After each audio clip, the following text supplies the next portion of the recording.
బాపట్ల జిల్లా అప్పికట్ల సమీపంలో జరిగిన సర్కార్ ఎక్స్‌ప్రెస్ రైలు దోపిడీ కేసులో రైల్వే పోలీసులు కీలక పురోగతి సాధించారు. ఈ కేసులో ప్రధాన నిందితుడిగా భావిస్తున్న బవారియా గ్యాంగ్ సభ్యుడు ముఖేష్‌ను అరెస్ట్ చేసిన పోలీసులు తెనాలి రైల్వే స్టేషన్‌లో మీడియా ముందుకు ప్రవేశపెట్టారు. ట్రైన్ చైన్ లాగి దోపిడీకి పాల్పడినట్లు విచారణలో తేలిందని అధికారులు వెల్లడించారు. ఈ కేసులో ఇప్పటికే 2 నిందితులను అరెస్ట్ చేయగా మరో 4 కోసం ప్రత్యేక బృందాలు గాలిస్తున్నాయి.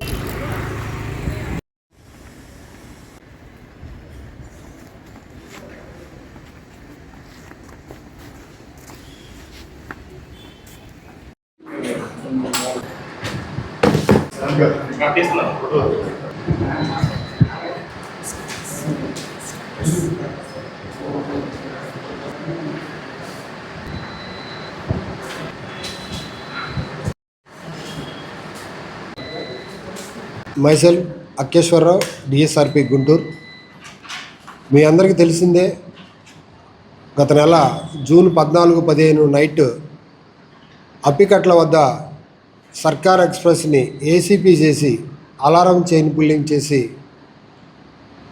అప్పుడు గుర్తు తెలియని దుండగులు ట్రైన్ని ఆపి S3, S6 కోచెస్లో 2 స్నాచింగ్లు చేసుకొని సుమారు 75 గ్రాముల బంగారం స్నాచ్ చేసుకొని డ్యూటీలో ఉన్నటువంటి ఎస్కార్ డ్యూటీలో ఉన్నటువంటి సాయి కృష్ణ అనే కానిస్టేబుల్ మీద, అదేవిధంగా food patrolling party weapon parties మీద, మరి అడ్డొచ్చినటువంటి ప్రయాణికుల మీద రాళ్లతో, క్యాట్ బాల్తో, కత్తులతో హత్యా ప్రయత్నం చేసే క్రమంలో వారు పారిపోవటం. తర్వాత మనం ఇన్వెస్టిగేషన్లో భాగంగా ఒక ముద్దాయిని కూడా అరెస్ట్ చేయడం జరిగింది. ఆ క్రమంలోనే శ్రీ సత్యేష్ బాబు ఐపీఎస్ గారి డిఐజీ రైల్వేస్ ఆధ్వర్యంలో వారి యొక్క ఆదేశాల మేరకు ఈ కేసుని ఛాలెంజ్గా తీసుకొని ఎంతో కష్టమైనటువంటి టెరైన్, ముద్దాయిలందరూ కూడా రాజస్థాన్కి చెందినటువంటి 6 ముద్దాయిలుగా గుర్తించి సుమారు పాకిస్తాన్ బోర్డర్కి 30 కిలోమీటర్ల దూరంలో ఉన్నటువంటి ముద్దాయిల ఏరియాలో మన జిఆర్పి, ఆర్పిఎఫ్ సుమారు 5 బృందాలుగా గాలింపు చర్యలో భాగంగా నిన్న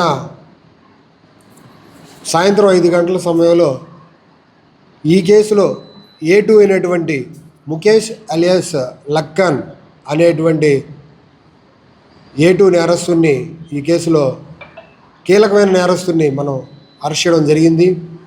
అప్పికట్లో జరిగినటువంటి ఆ యొక్క సర్కార్ ఎక్స్ప్రెస్ దోపిడీ కేసులో ట్రైన్ చైన్ని లాగినటువంటి వ్యక్తి ఈ లక్కాన్ అలియాస్ ముఖేష్ అనే వ్యక్తి. ఇతను ఆ గ్యాంగ్లో చాలా కీలకమైనటువంటి వ్యక్తి. అదేవిధంగా మిగతా నిందితులను కూడా పట్టుకోవడానికి జిఆర్పి, ఆర్పిఎఫ్ 5 బృందాలుగా ఏర్పడి రాజస్థాన్లో గాలింపు చర్యలు చేపడుతున్నాయి.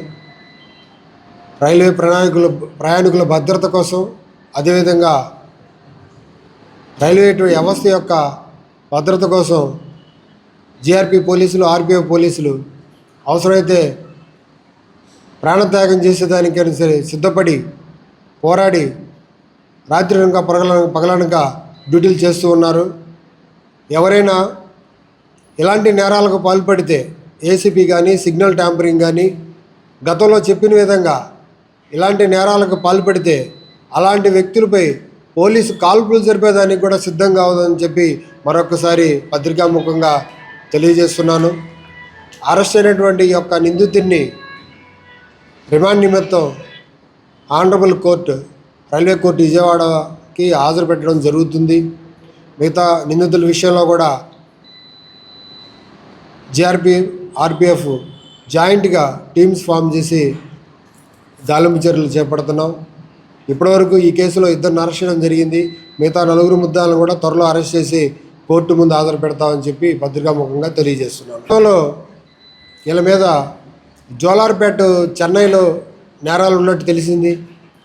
అదేవిధంగా మన యొక్క ఆర్పి సబ్ డివిజన్ గుంటూరు పరిధిలో నడికుడి, న్యూపిడూరాల, దొనకొండ, అప్పికట్ల, అదేవిధంగా నిడుబ్రోలు, తుమ్మల చెరువు వద్ద జరిగినటువంటి పోలీస్ కాల్పులు, ఆ కేసులు, సుమారు 12 కేసులు వీరు గత 2 సంవత్సరాలుగా మన గుంటూరు పరిధిలో డివిజన్ పరిధిలో వీళ్ళు నేరాలు చేస్తున్నట్టు మనకు దర్యాప్తులో తేలింది. మిగతా ముద్దాయిలందరిని కూడా పట్టుకొని ఎన్ని కేసెస్లో టెక్నికల్గా సాంకేతికమైన ఇన్వెస్టిగేషన్ చేసి ముద్దాయిలందరికీ కూడా శిక్షలు పడే విధంగా దర్యాప్తు చేయడం జరుగుతుంది. అందరికీ తెలిసిందే, వీరు బవారియా గ్యాంగ్, రాజస్థాన్కి చెందినటువంటి బవారియా గ్యాంగు చాలా నటోరియస్ గ్యాంగ్ ఇది. గతంలో మనం ఎన్నో సందర్భాల్లో కూడా చూసాం. కాకి సినిమాలో కూడా మీరందరూ చూసి ఉంటారు. బవారియా గ్యాంగ్ సేమ్ అదే గ్యాంగ్ ఇది. కాకపోతే వారి ఎంఓస్ వేరు ఉంటాయి. కొంతమంది హౌస్ దోపిడీలు చేస్తారు, కొంతమంది ట్రైన్ దోపిడీలు చేస్తారు. ఈ గ్యాంగు ట్రైన్ దోపిడీలు చేసే గ్యాంగు.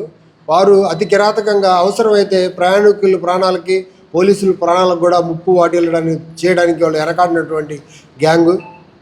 ఇలాంటి గ్యాంగులపై రైల్వే జీఆర్పీ పోలీసులు ఉగ్గుపాదం మోపుతున్నారు. ఎట్టి పరిస్థితుల్లో ఇక ఇలాంటి చర్యలు సాగనీయం. ఎవరైనా ఇలాంటి చర్యలకు పాల్పడితే వారిపై కాల్పులు జరిపేదానికి కూడా మనకి అధికారులు ఆదేశాలు ఇచ్చున్నారు. గతంలో కూడా చేస్తున్నాము, ఇక మీదట కూడా వెనకాడబోమని చెప్పి పత్రికాముఖంగా తెలియజేస్తున్నాం.